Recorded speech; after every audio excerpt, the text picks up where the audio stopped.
Bismillah. Assalamualaikum warahmatullahi wabarakatuh. Abda'u bismillahi musta'ina radin bihi mudabbiran mu'ina walhamdulillahi kama hadana ila sabilil haqqi wajtabana. Ahmaduhu subhanahu wa ashkuruh wa min masawi amali astaghfiruh wa asta'inuhu ala nailir ridha wa astamiddu lutfahu fima qada wa ba'd. Fa inni bil yaqini ashhad syahadatal ikhlasi alla yu'bad bil haqqi ma'luhun siwar rahmani man jalla an aibin wa anuksani wa anna khaira khalqihi muhammada man ja'ana bil bayyinati wal huda rasuluhu ila jami'il khalqi bin nuri wal huda wa dinil haqqi salla alaihi rabbuna wa majjada wal ali wa sahbida wa man sarmada.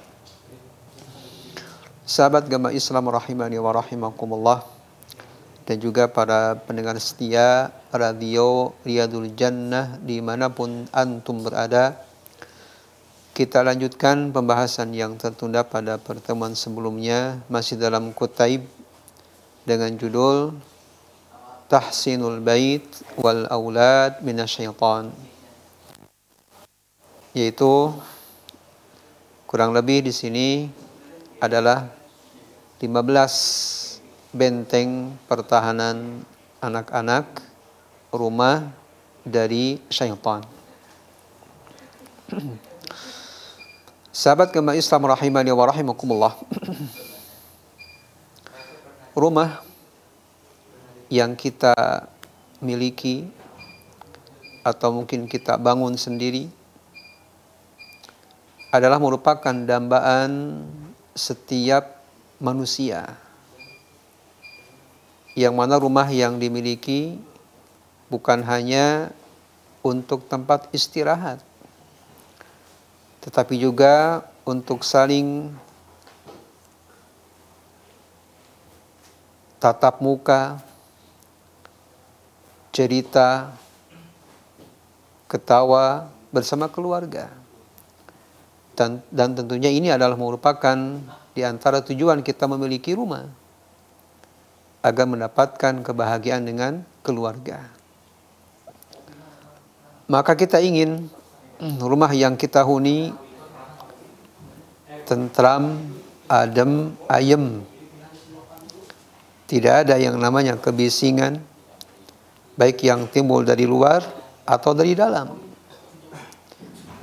Dari luar misalnya suara yang mungkin tidak mengenakan, yang mengganggu kenyamanan kita waktu istirahat. Pun dari dalam misalnya dari penghuni rumah, baik itu keluarga, istri, anak-anak. Maka diantaranya adalah 15 poin ini yang insya Allah sebagai ikhtiar untuk menjaga godaan syaitan. Dan tentunya masih banyak poin-poin yang harus kita pelajari, kemudian kita amalkan. Hanya saja maqalla wa kafa khairun mimma kathura wa alha. Jadi yang sedikit tapi kita amalkan istimrar, maka itu cukup daripada yang banyak kemudian kita meninggalkannya atau kita melalaikannya. Oleh karena itu, Kutaib yang mulia ini insya Allah bisa menjadi pegangan buat kita untuk membentengi rumah anak-anak dari syaitan. Sahabat Gema Islam rahimani wa rahimakumullah, telah kita bahas 2 poin utama dari 15 benteng penjagaan rumah dan anak-anak dari syaitan. Yang pertama yaitu kita hendaklah berdoa. Berdoa ketika memasuki rumah, yaitu dengan mengawali kata bismillah, kemudian berdoa, Allahumma inni as'aluka khairal maulaj wa khairal makhraj Bismillahi walajna wa bismillahi kharajna wa ala rabbina tawakkalna. Itu poin yang pertama. Poin yang kedua, setelah berdoa kita mengucapkan salam, yaitu assalamualaikum warahmatullahi atau assalamualaikum warahmatullahi wabarakatuh. Dan itu sesempurna mengucapkan salam. Kemudian poin yang ketiga dari 15 poin sebagai benteng rumah dan keluarga dari syaitan adalah zikrullahi inda ta'am wa syarab, yaitu zikir kepada Allah ketika mau makan dan hendak minum. Jadi ketika kita makan atau minum, maka awali pertama kali menyentuhnya makanan ke mulut kita dengan menyisipkan kata Bismillah. Dan ini contoh kita berzikir kepada Allah. Sebagaimana hadis Jabir yang diriwayatkan oleh Imam Muslim rahimahullah, ia mengatakan bahwa aku mendengar Rasulullah sallallahu alaihi wasallam bersabda, "Idza dakhala ar-rajulu baitahu fadzakarallah." Apabila seseorang memasuki rumahnya, kemudian ia berdoa kepada Allah, wa inda dukhulihi wa inda ta'amihi. Awal mula dia berdoa, kemudian awal masuk, dan juga ketika hendak makan. Karena dipastikan makan di rumah. Walaupun mungkin sebagian makan tidak di rumah. Tapi di sini bahwa umum perintah untuk berzikir kepada Allah ketika hendak makan di mana saja. Hanya saja dalam hadis ini setelah urutan menyebutkan memasuki rumah, kemudian ketika hendak makan. Maka apabila kita hendak makan atau hendak masuk rumah, kemudian hendak kita makan, berdoa, qala syaitan, maka syaitan berkata kepada siapa? Kepada bala tentaranya, yang tentunya kita tidak bisa melihatnya. Apa perkataan syaitan kepada bala tentaranya? Ia mengatakan, la mabita lakum wala asya'a. Syaitan mengatakan kepada para tentaranya, tidak ada jatah tidur kalian di rumah ini, dan tidak juga ada jatah makan malam buat kalian malam ini. Ini perkataan syaitan kepada bala tentaranya ketika tuan rumahnya mengucapkan doa ketika masuk rumah dan hendak makan. Sahabat kembar Islam rahimani wa rahimakumullah. Maka kebalikannya, bagi siapa saja yang memasuki rumah dan hendak makan tidak berzikir kepada Allah, maka setan dengan girangnya berkata kepada bala tentaranya, adrakumul mabit, kalian mendapatkan tempat tidur. Wa idza lam yadhkurillaha 'inda ta'amihi qala syaitan adraktumul mabit wal asya. Dan begitu juga apabila tuan rumah tidak berdoa kepada Allah ketika makannya atau ketika hendak makan, maka syaitan dengan girangnya berkata kepada para tentaranya, adraktumul mabit wal asya, kalian mendapatkan jatah makan malam ini dan juga tempat tidur untuk malam ini. Nah, ini keuntungan dan kerugian bagi orang yang berzikir kepada Allah dan tidak berzikir kepada Allah. Keuntungannya tentu didapatkan kalau berzikir kepada Allah, kepada orang yang mukmin akan terbebas dari godaan syaitan, dan kerugiannya kalau tidak berzikir kepada Allah akan mendapatkan teman syaitan. Sahabat gemba Islam rahimani wa rahimakumullah. Maka kalau kita ditanya apakah kita ingin mendapatkan teman di rumah, teman makan kita syaitan? Tentunya jawaban bagi orang yang berakal sehat akan seketika menjawab tentunya tidak. Saya tidak mau mendapatkan teman syaitan. Tetapi sadar tidak sadar kita telah menjadikannya teman karena sebab kita tidak berzikir kepada Allah Subhanahu wa taala. Maka di sini Malik menyebutkan kaifa anna dzikrallahi yutridul syaitan minal baiti fala yusyarikuka fi ta'amin wala syarabin wala manamin. Maka bagaimanakah pendapatmu bahwa zikir kepada Allah ia akan mengusir syaitan dari rumah, dan bukan hanya mengusirnya, plus syaitan ini tidak mau untuk menyertaimu. Dalam hal apa? Dalam makan, minum, dan juga tidur.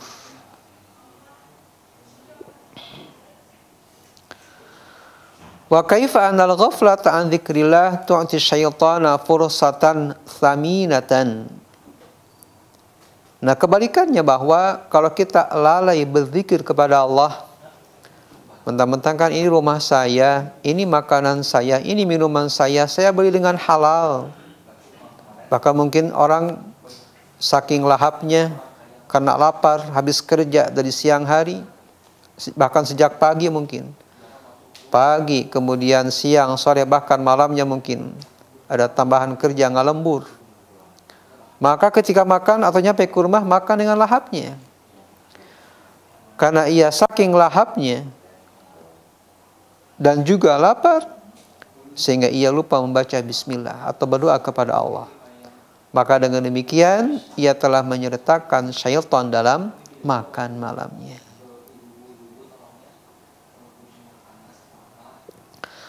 Maka kalau demikian, ia telah memberikan kesempatan yang sangat berharga kepada syaitan untuk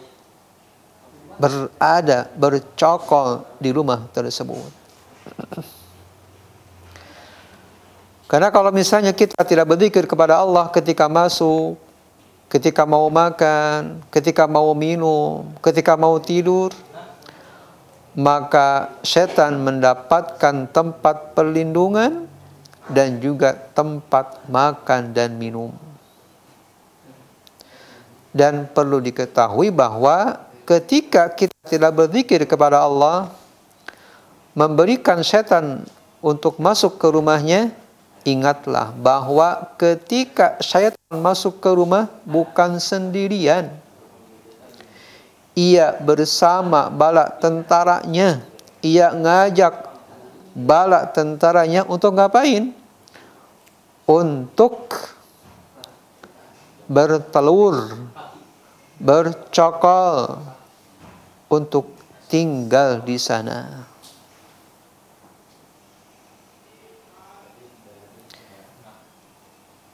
Maka oleh karena itu, kami menasihati kepada diri pribadi dan juga kepada siapa aja yang menyaksikan, maka hati-hatilah. Hendaklah dalam setiap aktivitas kita, apapun bentuknya, selama itu ma'ruf, baik, maka sisipkanlah doa minimal bismillah. Karena dengan bismillah ini dengan izin Allah akan mengusir syaitan dan bala tentaranya, sehingga tidak bercokol di rumah, tidak bertelur, tidak tinggal di rumah, dan rumah pun akan menjadi tentram, bahagia, nyaman, adem ayem. Sahabat gemah Islam rahimani wa rahimakumullah.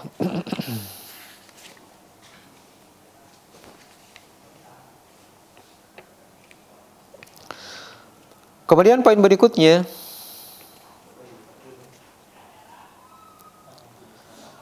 adalah qiraatu suratil Baqarah fil bait. Ini khusus atau poin yang keempat dari 15 penjagaan anak-anak rumah dari godaan syaitan atau dari syaitan sendiri, adalah membaca surat Al-Baqarah. Dan di sini disebutkan fil bait. Kenapa di rumah? Kalau di tempat kerja boleh enggak? Dimanapun yang namanya tempat kita tinggal, walaupun sementara mungkin tempat kerja kita dari pagi sampai sore, maka alangkah baiknya dibaca pula surat Al-Baqarah. Lebih-lebih di rumah karena kita tinggal 24 jam di rumah. Di sini mu'alif hafizallahu taala menyebutkan idza sya'arta bi annal baita qad kathurat fihil masyakil. Apabila engkau merasakan bahwa tinggal di rumah sungguh banyak masalah. Dan kalau mungkin ditanya siapa sih orang yang tidak punya masalah? Mungkin orang yang tidak berakal sih, yang tidak sehat akalnya mungkin yang tidak punya masalah. Selama dia akalnya normal, sehat, mau anak-anak, mau dewasa, mau remaja, apalagi orang tua, pasti banyak masalah. Dan kita dalam kehidupan ini bukan menghindari masalah, akan tetapi kita menghadapi masalah dengan mencarikan solusi. Karena masalah nggak akan berhenti, kapanpun, dimanapun. Bagi pemuda ada masalahnya, ada. Yang udah rumah tangga ada masalahnya, ada. Yang belum punya anak ada masalahnya, ada. Terlebih lagi yang Allah titipkan karunia berupa anak, maka ia akan banyak masalah. Akan tetapi perlu diketahui bahwasannya masalah itu tentu ada sebab-sebabnya. Maka kita di sini diajarkan harus mencari sebab atau belajar apa sih sebabnya. Karena nggak mungkin ada arang kalau tidak ada apinya. Maka tatkala di rumah merasakan rumah udah banyak masalah, wa'alat fihil aswat, orang tua atau anak pengennya teriak-teriak, karena kalau nggak teriak nggak didengar.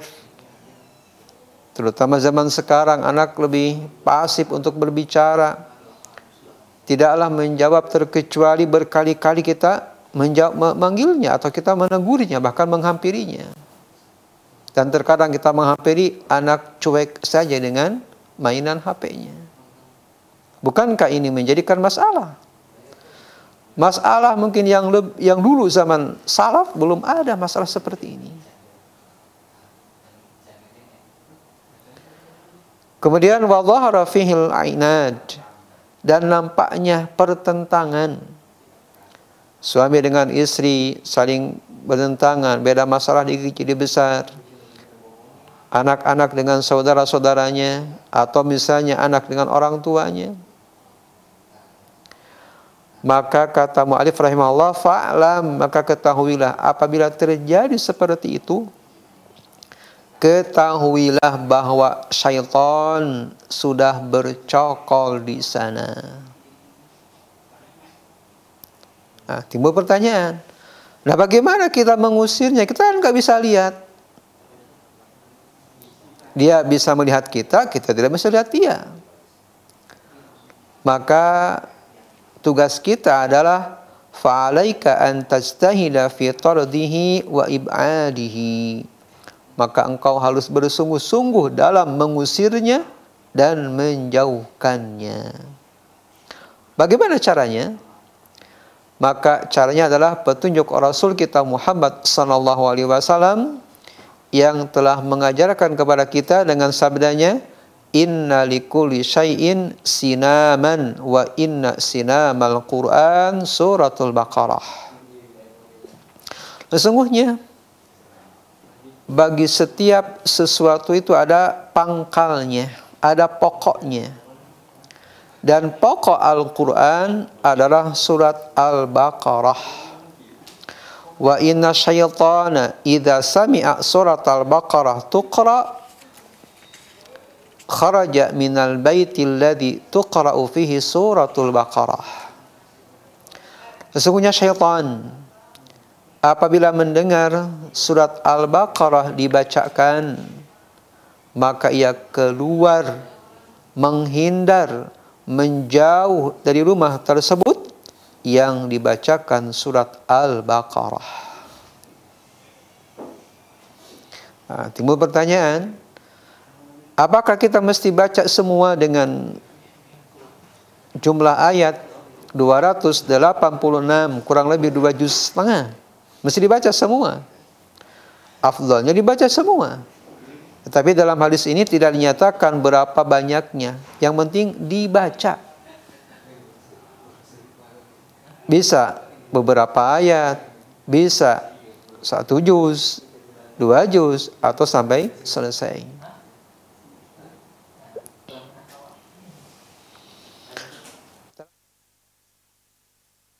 Sallallahu alaihi wasallam bersabda, la taj'alu buyutakum quburan fa innal baital ladzi tuqra'u fihi suratul Baqarah la yadkhuluhu syaitanun. Janganlah kalian menjadikan rumah-rumah kalian sebagai kuburan. Artinya sepi dari pengunjung. Sepi dari penziarah terkecuali waktu-waktu tertentu. Maka sesungguhnya rumah yang dibacakan surat Al-Baqarah tidak akan dimasuki oleh syaitan. Sahabat gemah Islam rahimani wa rahimakumullah, mungkin itu 2 poin terlebih dahulu dari 15 poin benteng sebagai penjagaan rumah dari godaan syaitan. Barakallahu fikum. Sahabat gemah Islam rahimani wa rahimakumullah, 4 poin sudah berlalu, yaitu yang pertama kita memperbanyak doa ketika mau masuk rumah, kemudian mengucapkan salam, kemudian yang ketiga kita berdoa hendak makan, minum, dan juga tidur. Yang keempat memperbanyak membaca surat Al-Baqarah. Kemudian poin yang kelima, ya ini mungkin poin terakhir untuk pertemuan kali ini, adalah kathratu tilawatil Quran fil bait, yaitu memperbanyak membaca Al-Quran. Sahabat gemah Islam rahimani wa rahimakumullah, di sini mu'alif menyebutkan bahwa memperbanyak tilawah, artinya selain poin yang keempat, membaca surat yang khusus yaitu Al-Baqarah, poin yang kelima, apapun dari Al-Quran yang 30 juz, yang 114 surat, atau kurang lebih 6.666 ayat, maka silakan banyak untuk membacanya. Dan Al-Quran adalah merupakan kalamullah yang beribadah membacanya, yang diturunkan kepada Nabi kita Muhammad sallallahu alaihi wasallam melalui wasilah malaikat Jibril. Maka tidak ada suatu bacaan yang beribadah dinilai pahala plus bisa mengusir syaitan dari rumah yang banyak dibacakan Al-Quran. Maka oleh karena itu, kita mulai dari sekarang. Kita untuk banyak interaksi dengan Al-Quran. Itu banyak membacanya. Dan dalam membaca Al-Quran ini kurang lebih, kalau kita mungkin membacanya dengan tartil, 30 menit dapat 1 juz, kurang lebih. Sehingga kalau kita misalnya membaca sejam, minimal kita akan mendapatkan 2 juz Al-Quran. Dan bagi mereka yang Allah berikan kesempatan, dan sebetulnya bukan kesempatan itu bisa dicari ya.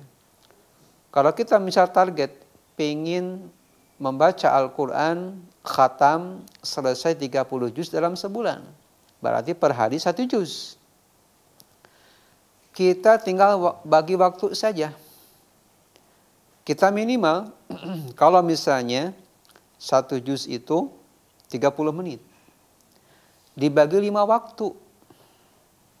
Berarti setiap selesai waktu sholat, kita minimal 6 menit membaca Al-Quran. Itu insya Allah kalau 6 menit setiap selesai sholat membaca Al-Quran, maka setelah kita 5 kali melaksanakan sholat dan setiap selesainya 6 menit, maka insya Allah akan selesai 1 juz. 6 menit panjang atau pendek? Pendek. Bayangkan, ya. Atau mungkin 2 lembar, ya, 2 lembar 4 halaman setiap selesai sholat, dikali 5, maka akan menjadi 10 lembar. Dan 10 lembar ini, kalau menurut Mushaf Madinah, itu 1 juz. Maka sebetulnya ringan. Ya, sedikit gitu ya. Ya.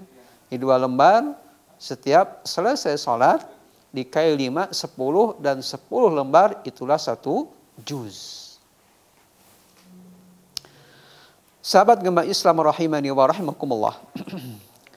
Adapun dalil di hadis yang menyatakan keutamaan membaca Al-Quran, hadis yang mulia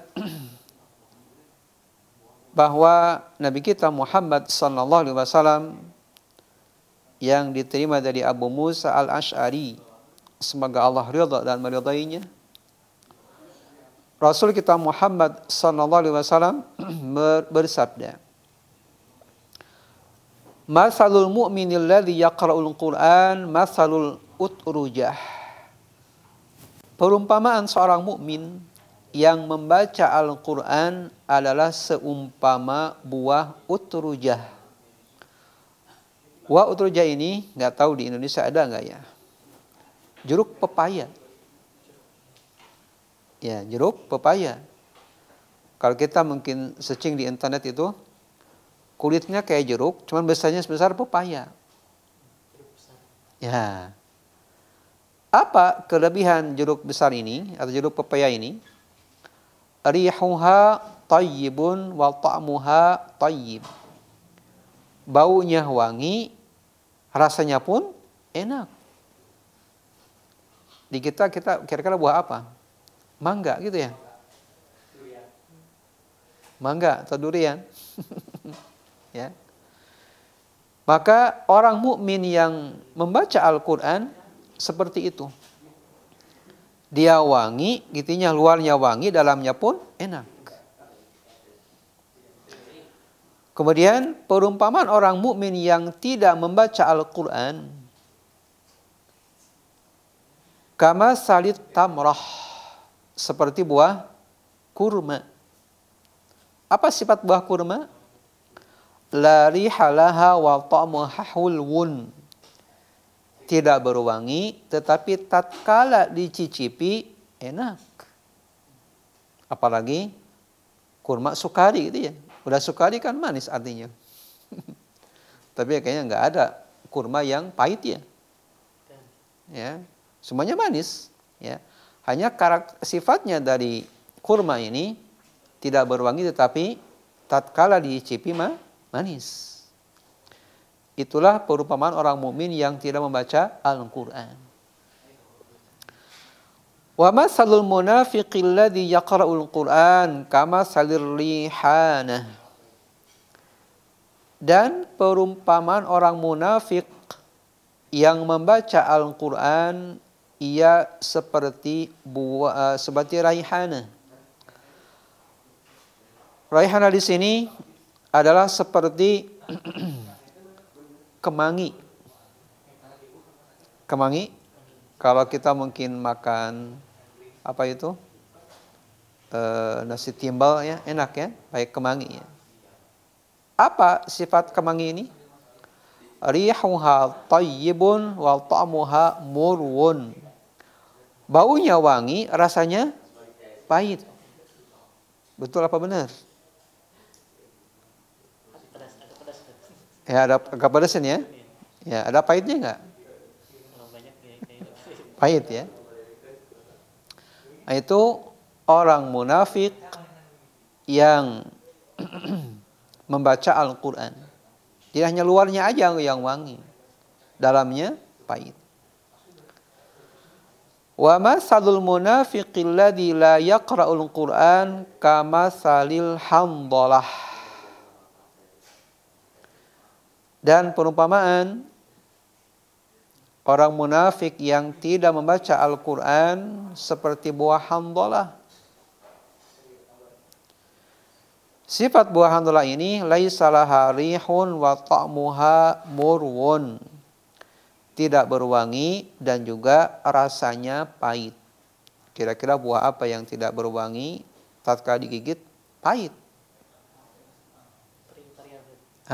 Betul. Paria.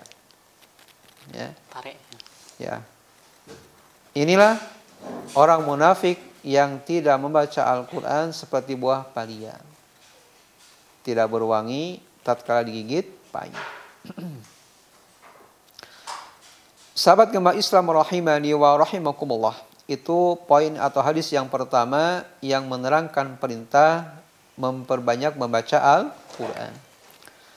Kemudian dalam hadis lain bahwa Nabi kita Muhammad sallallahu alaihi wasallam menyebutkan keutamaan orang yang banyak membaca Al-Quran, yaitu akan dinaungi oleh cahaya, itu malaikat.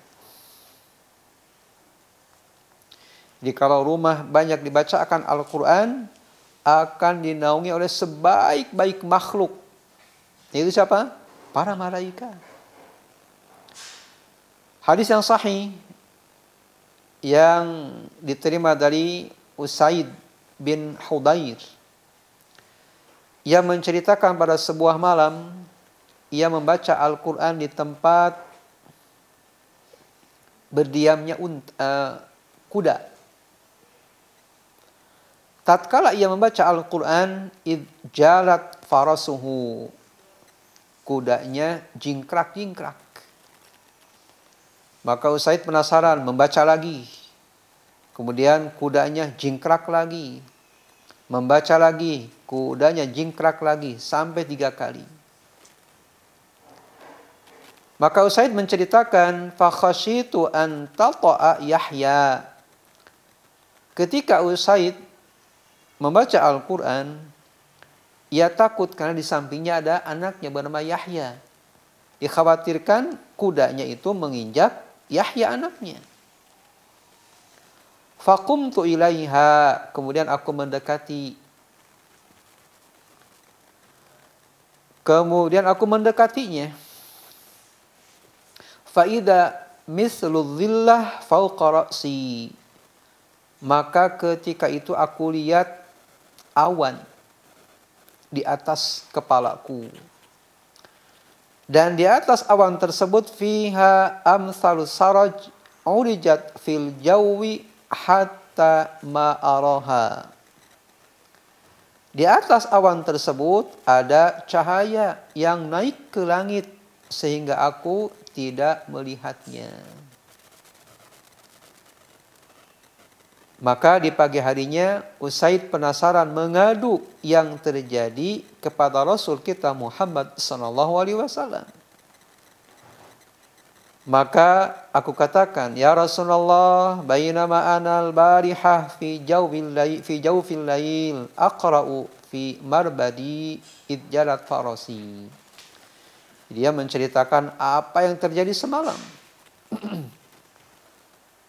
Kemudian Rasul Shallallahu Alaihi Wasallam memerintahkan kepada Usaid, Iqra ibn Hudayr. Dinamakan Ibnu Hudayr, yaitu bapaknya Hudayr, namanya Usaid. Dan ini di Arab ya, namanya itu. Nama dia, kemudian ayahnya, kemudian kakeknya. Maka di sini Ibnu Hudayr, maka coba baca kembali wahai Ibnu Hudayr. Faqara'tu summa jarat ukhra. Aku membacanya dan tiba-tiba kuda pun berjingkrak-jingkrak lagi. Sampai Rasulullah SAW memerintahkanku 3 kali untuk mengulangi bacaan di depan Rasulullah SAW. Fansarabtu wa kana Yahya qariban minha. Aku kemudian menjauh hendak mendekati Yahya yang dekat dengan kuda tersebut.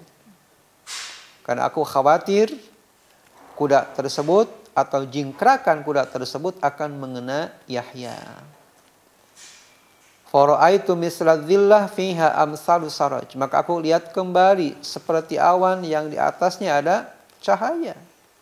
Urijat fil jawi hatta ma'araha. Naik ke langit sehingga aku tidak melihatnya.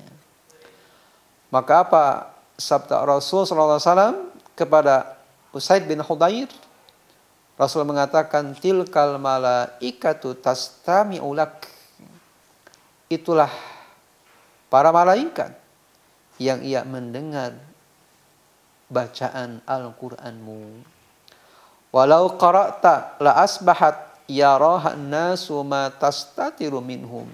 Andai kata engkau selalu membaca Al-Qur'an, maka malaikat tersebut akan dilihat oleh manusia dan tidak ada yang menutupi mereka. Sahabat gemah Islam rahimani wa rahimakumullah, ini diantaranya hadis yang menerangkan bagaimana keutamaan membaca Al-Quran akan mendapatkan naungan atau akan didekatkan dengan malaikat yang senantiasa berbuat kebaikan kepada Allah Subhanahu wa taala. Mudah-mudahan dengan 5 poin ini menjadi pengingat bagi kita dan penyemangat agar kita senantiasa Al-Quran menjadikan teman kita kapanpun dan dimanapun. Barakallahu fiikum.